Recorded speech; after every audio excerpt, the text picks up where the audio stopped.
আমি আজকে কি করছি, এটা হচ্ছে কুলেখাড়া শাক আর আলু সেদ্ধ করে নিয়েছি আর লঙ্কা পেঁয়াজ।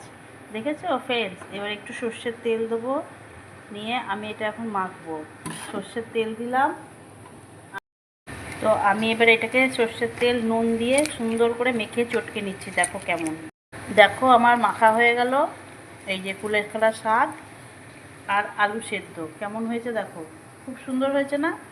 এইভাবে আমি ভালো লাগে গরম গরম ভাত দিয়ে। দেখো এখানে আমি করছি লোটে ঝুরা।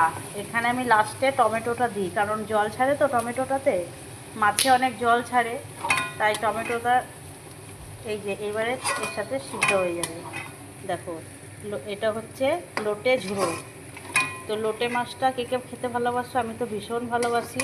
তো এই যে ঝুরা করছি, তার সাথে আমি দেখো ভাত করছি, কারণ বাসি ভাত ছিল হাঁড়িতে, সেটা আমি ওপরে চাপিয়ে দিলাম, তাহলে একসাথে গরম হয়ে যাবে, ভাতে ভাত দিতে হবে না, এটা আলাদা করে খাওয়া হবে। দেখো কেমন, আর ভিডিওটা কেমন হলো অবশ্য জানাবে।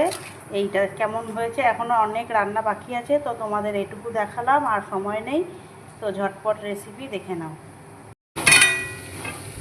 আমার লোটে মাছটাও হয়ে এসছে, নামিয়ে নেব এবারে।